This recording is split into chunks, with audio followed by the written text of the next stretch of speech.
नमस्कार, मी ॲडव्होकेट अमृता साळुंखे। आपल्या सगळ्यांना माहिती आहे 2017 साली रेरा महाराष्ट्रामध्ये ॲप्लिकेबल झाला। 2017 ते साधारण 2 वर्ष कुठल्याही पद्धतीची क्वेरी न येता महारेरा अथॉरिटी आपल्याला रेरा नंबर प्रोव्हाइड करत होते। त्याच पद्धतीने काही कन्सल्टंट्स आजही तसेच रेराचे ॲप्लिकेशन करत आहेत आणि म्हणूनच हा गोंधळ उडालाय की रेरा नंबरला आता 3 महिने 4 महिने असा काहीही पिरियड लागतोय। अननेसेसरी क्वेरीज येतात। मात्र बिल्डर्स आणि प्रमोटर्सनी ही गोष्ट लक्षात ठेवणं गरजेचं आहे की रेरा नंबर किती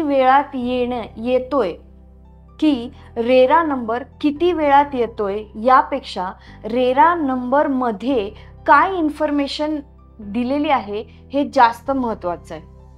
रेरा म्हणजे काय आहे? रेरा म्हणजे ट्रस्ट आहे, रेरा म्हणजे विश्वास आहे। तुमचा प्रॉस्पेक्टिव्ह बायर किंवा तुमच्याकडे फ्लॅट घेणारा अलॉटी हा अनेक वेळा तुमचं रेराचा अकाउंट आणि तुमचा रेराचा नंबर बघत असतो। त्याच्यात कुठले डॉक्युमेंट्स अपलोड केलेत हे ते 10 वेळा चेक करत असतात। म्हणूनच हे डॉक्युमेंट्स किंवा काय माहिती आपण देतोय ही नॉलेजेबल आणि ट्रस्टेड कन्सल्टंटकडून अपलोड करून घेणं आणि ॲप्लिकेशन करणं अतिशय महत्त्वाचं आहे। तुम्ही योग्य पद्धतीने आणि योग्य ड्राफ्ट्स अपलोड केले तर रेरा नंबर तुम्हाला 10 ते 15 दिवसात येऊ शकतो। विदाऊट क्वेरी ॲप्लिकेशन 15 दिवसाच्या आत अप्रूव्ह होतं।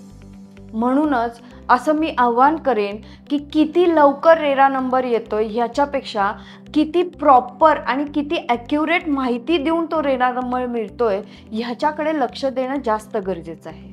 म्हणूनच तुमचं ॲप्लिकेशन योग्य नॉलेजेबल कन्सल्टंट्सकडून ॲडव्होकेट्सकडून अपलोड करून घ्या, जेणेकरून फ्युचरमध्ये तुम्हाला कुठल्याही पद्धतीची अडचण येणार नाही।